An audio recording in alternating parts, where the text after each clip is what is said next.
Ever told on a nigga? Hey, ever squeeze a trigger? Nope. I mean, yes. He says nope. We watch Nope.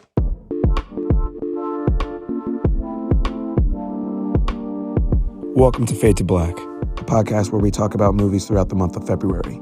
Today we're talking about Nope, directed by Jordan Peele. Goes a little something like this. That's big. And it's too quiet to be a player. Are you saying what I think you're saying? Oh, yeah. What's up, everybody? It's your boy, David. This is the Fade to Black podcast. With me today, as always, Suni B. Rose, founder of OMG Studios Philly. What's up, Suni? What's good, David? Also with us today, our friend, filmmaker, artiste, Trinidadian, Taj Rauch. We don't clap. We actually don't clap. We never clapped before. Clap. I just wanted to be a dickhead. Ever. Got you. Taj, tell us about yourself real quick. Yeah, my name's Taj. I am I'm an artist. I don't know. I feel like it's hard to, commit yourself to one hat. I guess the thing that I love most is writing and then filming and then making. I think the thing that I'm most addicted to is world building. So that's why I'm really excited to get into this conversation about Nope. But yeah. What's some stuff you've been working on recently? Or like some stuff you've been really hype about? Some stuff that I've been really hype about is trying to figure out how film and theater can coexist. And I've been very interested in the idea of how, what theater has that no other medium has is the live aspect. And people pay good money for the live nature of theater. And I'm wondering about the live nature of other processes of art. Literally, that being processes. A film you can watch, a painting you can look at, but they're done by the time that you look at them. When you watch the product of theater, it is unfolding before your very eyes. I'm trying to bridge the gap in thinking of a way for a film to be a theatrical experience in itself. Technically, the production, the filming of a film is in itself a live show. So I'd love to see if I can find a way to create a piece while creating a piece. That being that, what if the theater show that you go to see is the filming of something and you are a part of that? I've been trying to work on that. I've also been forced into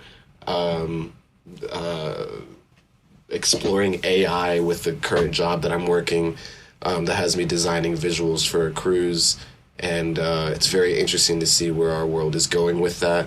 I'm fascinated in how AI art generation can be used as a tool to make better art, using that and going off from that, hopefully not ending on that and having the buck stop at whatever the AI gives you, but rather, just like any tool and any software, what an AI art generator can do for you.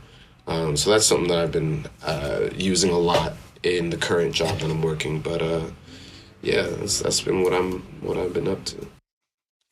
Boy, that was a good ass answer. All right, then. So, as if you was talking to somebody in a bar, explain Nope, just in your own words.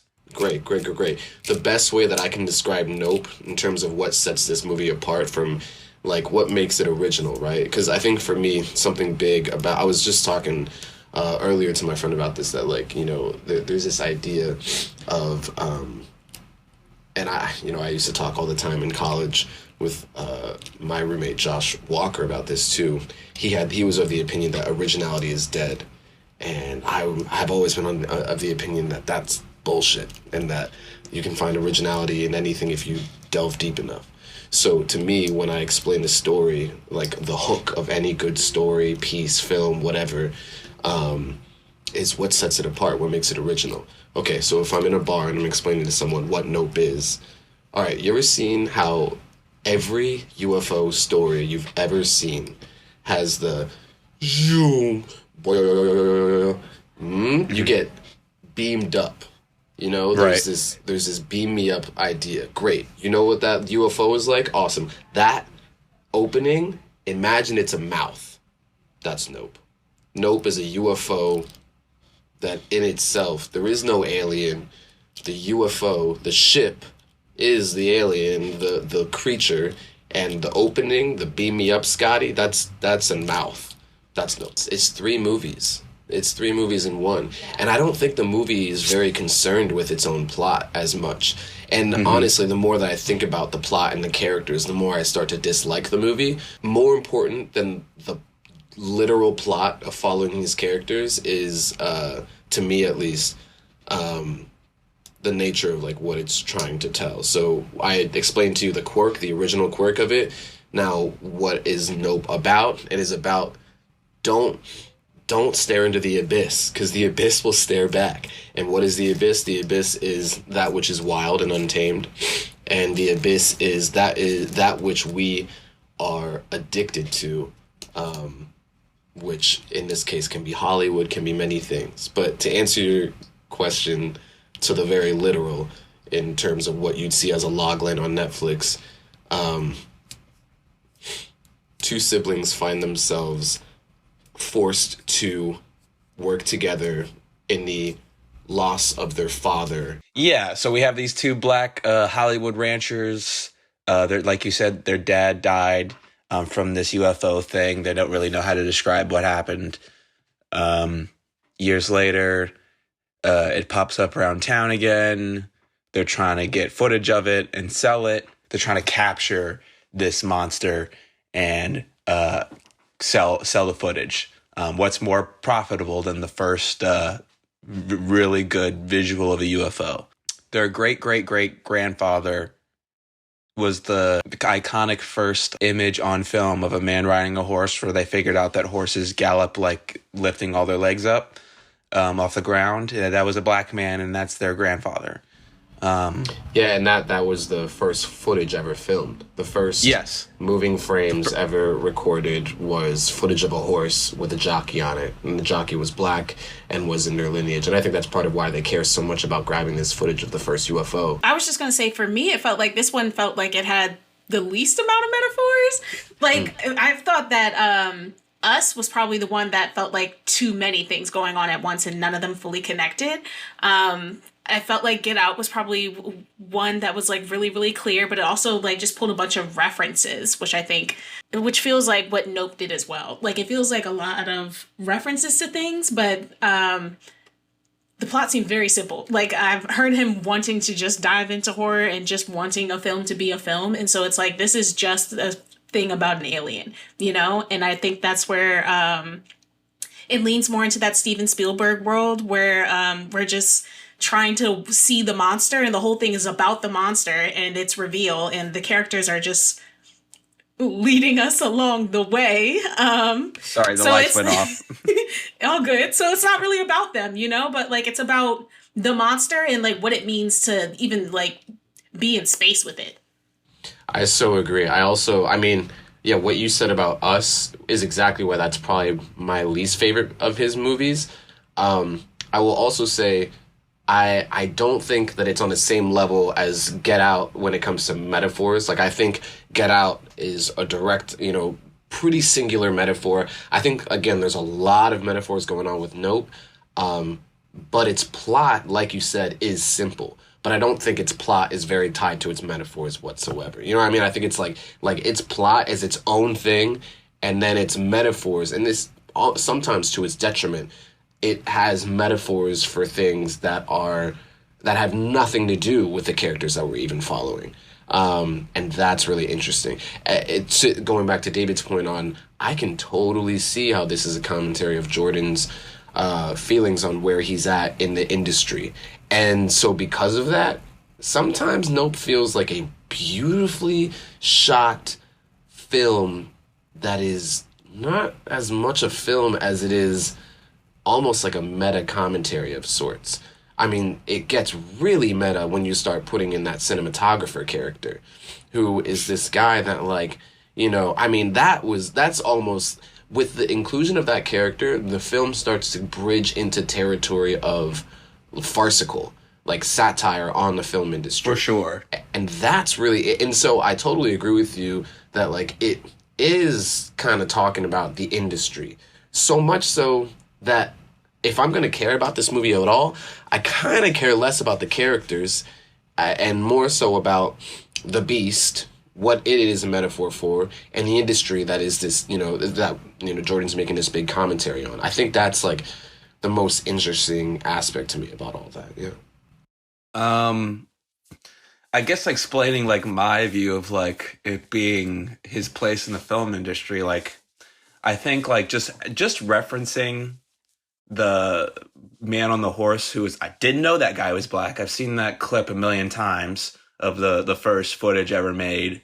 That's low key the thesis of the film. Did you know that the first man on film was a black man? In this like kind of like rush to be seen, like this urgency to be seen. We open with, and being on film sets, I was kind of like triggered. But like when they're like on the film set and like everybody's talking to them all crazy and everybody's stressed out, everybody's clapping for like the person who shows up for the commercial, and then like Keke Palmer's character shows up and tries to like, like be like, hey, I can do this, I do this, I act in, kind of an annoying way. But like they're really trying to like put themselves out there, and that's probably what Jordan had to do. Yeah, exactly. The pitch did you know the first, that whole thing, I completely like agree and think that pitch that he gives Keke as a monologue is probably very similar to the exact pitch that he gave through Monkey Paw Studios to whoever to, get this movie produced. Like I can see Jordan speaking through Keke, which makes me really not like Keke. Keke's performance in this, I was not impressed, and I like Keke, and I also don't think it's entirely her fault. And it's funny because we've talked about this movie in the past, but it kind of reminds me, not as bad as this, so I'm sorry, but it kind of reminds me of the way that Sam Levinson treated John David Washington and Malcolm and Marie. It's a director. Yeah. It's a director talking through a black person as a mouthpiece. Now, thank God it's not a white man talking through, Keke Palmer. But it kind of feels to me that it wouldn't have been as apparent, in my opinion, if she wasn't juxtaposed by her brother. Because, man, Daniel Kaluuya killed it. Like, that boy, like, there was dimensions to his character. He was a true cowboy. Yeah, and maybe also, Keke's character just got cheated from the get because we followed Daniel from the beginning. We see his routine with his father. We see that his father still has things to teach him. We see him witness his father's death, and not even really witness. He misses it, but sees the aftermath. And we get to follow and stay with him throughout the whole movie. Keke, who, annoyingly so, in some ways, I know Daniel saves the day, but so does Keke in a way. Keke never evolves throughout the film with me. She only is surprised. And that's another reason that I try not to focus too much on the plot. Love Daniel's part, love the brother, but, thinking about, if I think too far into it, it feels like Keke's character belongs in a separate universe than her brother in the movie. And then the more I think about that, I would guess that the reason being that, well, they're written differently. I just thought that it was really cool to see her, I guess, try to put herself out there, being in like this small town in this industry of like, okay, I see what movies and TVs and media can get us. I think about this a lot with students too, where it's like, we all think that once you're on TV, you're important, you have a platform, you can do something with your life. But that doesn't necessarily mean that everybody on TV is actually important or has fame and fortune. Maybe the fame, maybe not the fortune. It still comes with all its own like dramas and dilemmas. And To see her find some sort of excitement and joy in that, and then like still make that her passion. Like, she is working on this business, but she's also working on 1,000 things to try to like improve her situation. And I don't know, that just felt like the whole chase for me. I do agree that it felt like it dragged on a little too long. Like, there's plenty of times in this movie where you're just screaming, please leave, let's go, get out, like, and it's the call to fame that is holding them down, but also it's like, this monster hasn't gone anywhere, and it's only us who really knows about it. Like, it's only us who can really do something about it. Like, why not at least try, you know? And that feels like a good old cowboy, like, Southern thing, to just like see someone have that type of tenacity and like agency that's ready to, I don't know, find something different for themselves. Tangent. I wonder if they can, like, because they're both in Wendell and Wild, that stop motion animation by Monkey Paw, and even the vampires, I think, even look like them. I wonder if, like, in a Jordan Peele directed movie, if they'll ever like come back together and like try to like fuck with the optics of the Key and Peele brand that they created years ago. I think people want that, and I don't think Jordan will ever go back. I think he probably loathes how long that went on. You know what I mean? I was thinking, what if it was the horror movie? We're going Key and Peele, but then we keep zooming out and we get to see the monstrous murder in his eyes as he's trying to tear down the studio through this, like, trying to bamboozle it, essentially. But then none of it works, and so he has to kind of like spin off and do his own thing. But that could be a horror movie. Yeah, no, I see that too. I think from what I've garnered from his work thus far, though, that he's been like really trying to tell us this whole time, is like the Jordan Peele that we saw in Key and Peele is like 1/10 of the person that he is, and that he was always a character. And we thought we knew Jordan Peele, but now here comes this guy with all these movies, and clearly he's got a mind that we didn't even break the tip of the iceberg on, you know, when we were watching him on that show. And so I don't think he's ever going to return to that until maybe he's an old head, which could be cool too, you know, like 60s, 70s Key and Peele. Like when they're old heads, that could be interesting. But I think for now, he's in a proving ground state where he's probably trying to ascertain his plethora of work, his body of work right now. And yeah, he proved himself already with Key and Peele. Now he's trying to prove himself, and he's having a good time. He's. I mean, Get Out was a slam fucking dunk. Like, one movie. I know, but like that's like a huge, like, that's your first movie and you win an Oscar for original screenplay. That's a big fucking deal. And like, I'd also say that like his placement. I just wanted to randomly bring this up. This might even might be a little tangential, but like, and I've said this a million times to people, but like, nowadays, you can't get like audiences stuck in the theater unless it's like Spider-Man, an actor is returning for a role that's, again, like Batman or some shit, like an IP or space epic. It's gotta be Star Wars, Marvel, whatever. You're not gonna. Steven Spielberg came out with a remake of West Side Story and nobody saw that shit. Jordan Peele is one of those is probably the only director that I can think of that keeps butts in seats like that. Like Get Out, Us, and Nope, when I saw them consistently. I saw all of them after, like, I never saw any of them premiere day. I would see both of them, or all three of them, like a couple weeks after they premiered. And every time, seats were stacked up. Like, do you think that's because of everyone of the ones that came before them? Or do you think that's because Get Out? Because if I were in his shoes as a director right now, I would be looking at my movies like, fuck. Like, Get Out was, as you said, a slam dunk. Us? Nope. It feels like Get Out is a thing that's landing people in seats for his further movies. And as a person who is also a black filmmaker, like we all are, if I was in his shoes right now, I'd be really happy. I'd be like, this is awesome, great. I'm glad I have this opportunity. I'm going to keep pushing. I'm going to make better work. But I would be very worried that the reason that my first film did so well was because it was kind of one of the first of its kind. It's a black horror, and I'm a black director. And I'd be wondering if I properly if I properly took advantage of the times. And if Get Out had come out in the early 2000s, would it have been a hit? Things like that, like where you don't think it would have been a hit. No.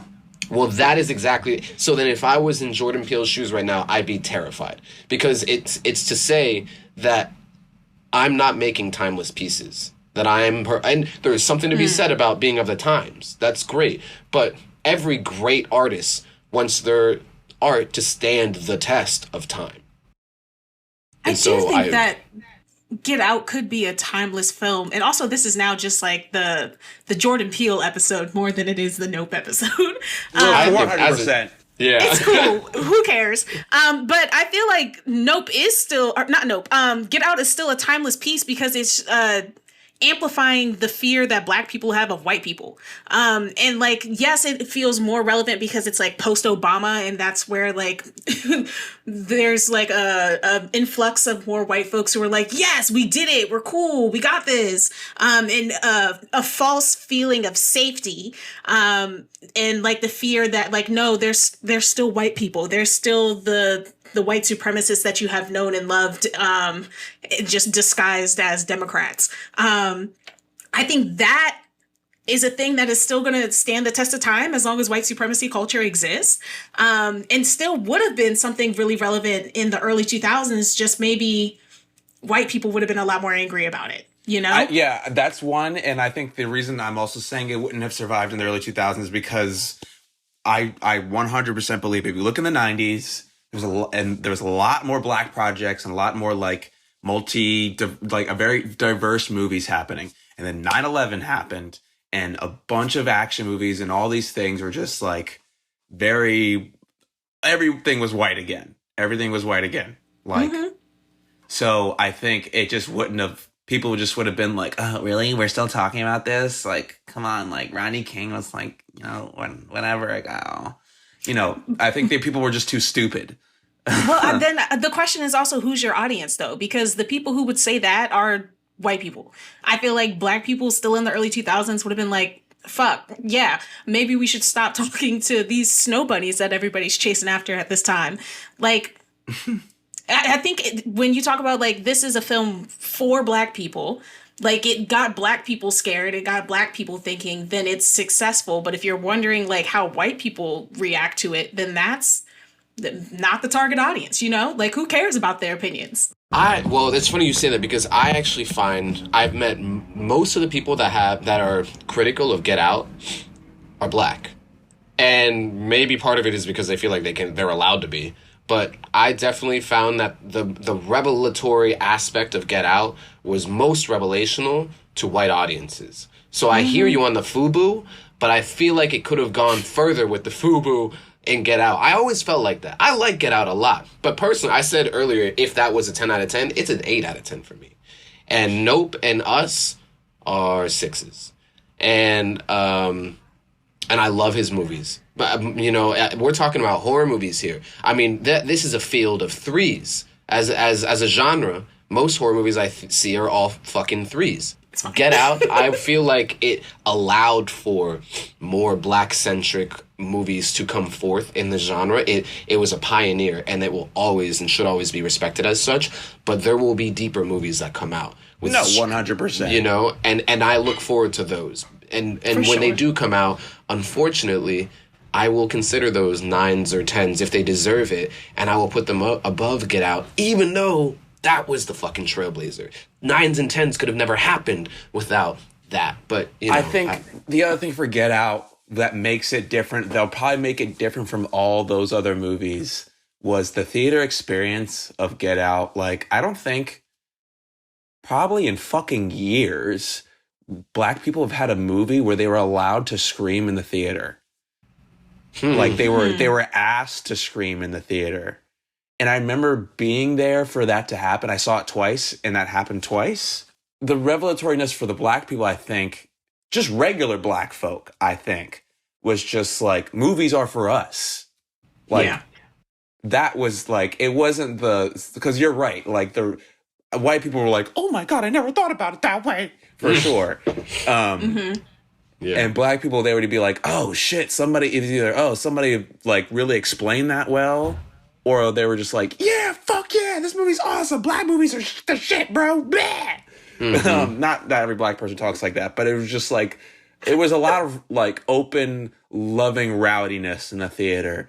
And like that itself was like anti everything you're supposed to do in a theater.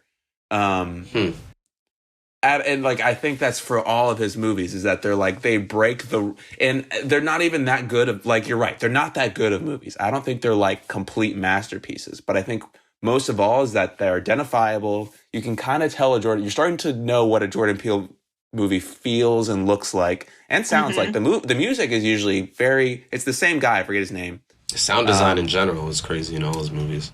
They're not too much on aesthetics. Aesthetics is way too much right now. Everything, like even indie projects, I heard somebody talk about, like everything is way too based on aesthetics, and they are beautiful movies, but like, you know, their metaphors and some of their themes can be a little messy and stuff, but like he's allowed to make that mess and still bring audiences in theater. That's kind of my whole thing, is that like he doesn't have to remake West Side Story.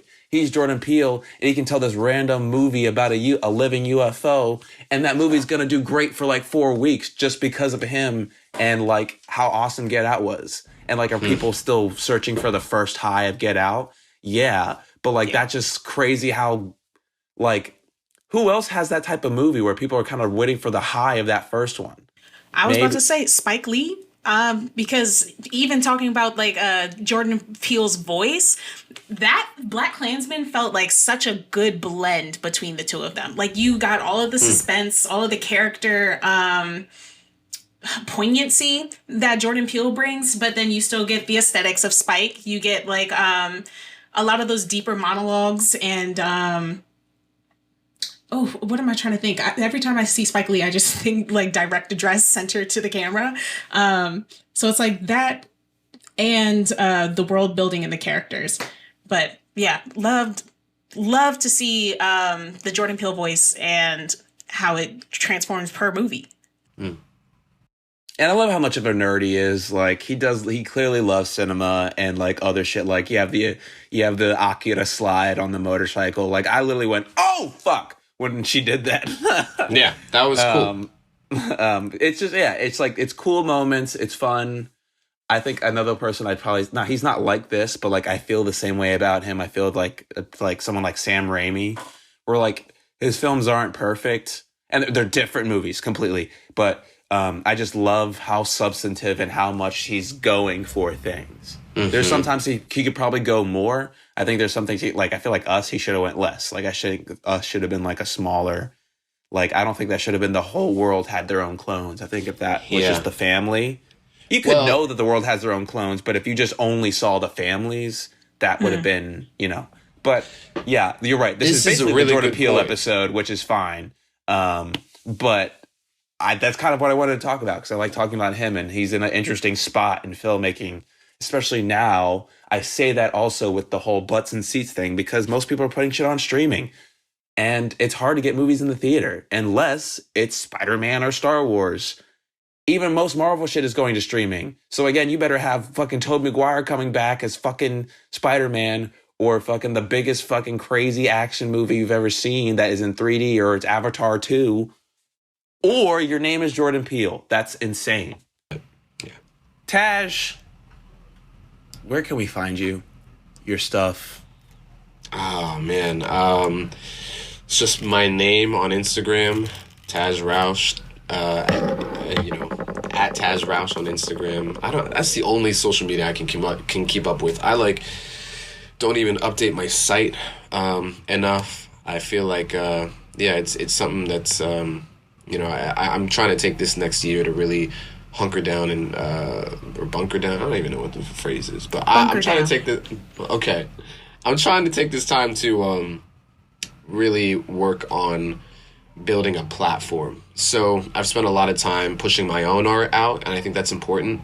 But looking at Jordan with Monkey Paw, I think the next step is to try to create sustainability for Black art. So, I mean, that's exactly what Suni's doing. And I think it's less about us and more so when we get that question, of like, where can we find you? You can find me in my crib, and my crib is my platform that, has more to offer than what I can give you alone. So I was really blessed this year to be able to start a production company called Warehouse that I'm really excited to move forward with, and that David's a part of as well. And that's what I'm going to be working on. I'm not going to say nothing about where it's going to be going, but the things I mentioned at the beginning of this, of this session, those are what I want to explore, and I'm excited to see what happens. But yeah, thanks. Taj, thank you so much for excuse me. Taj, thank you so much for coming, talking to us about Nope, mostly Jordan Peele.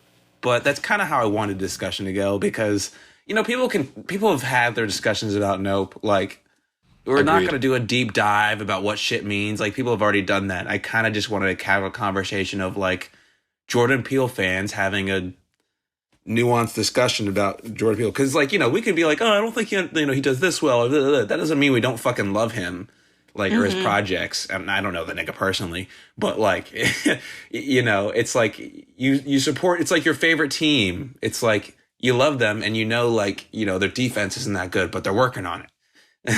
You're right. I'm not a horror fan. I'm not a horror fan, but I am a Jordan Peele fan, and I'm interested in horror now that Jordan Peele has gotten my attention. I agree. I think the way I always look at it is like, my peers, as we're on the come up and everything, a lot of our peers ask us for feedback on work and stuff.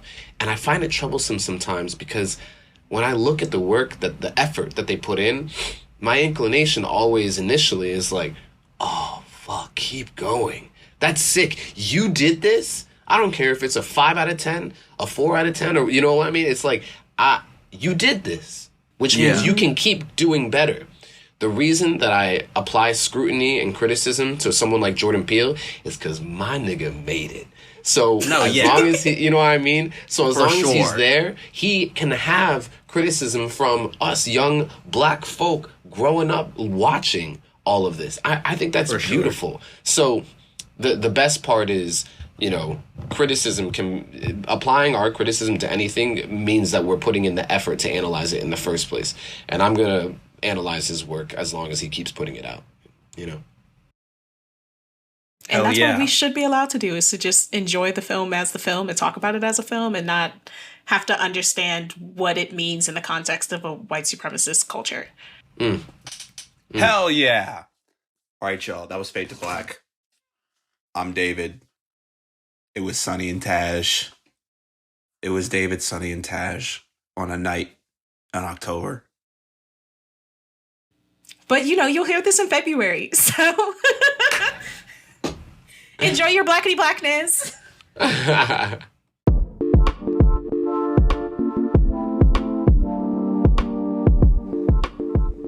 Thanks again for watching the Fade to Black podcast. You can go on omgstudiosphilly.com to find other content by Sunny B. Rose and their organization. I know we've been going a little off schedule. Life happens. People have gotten COVID. But love you guys for listening. Love you guys for being who you are. Check us out next episode. Peace, love, cocoa butter. Yeah.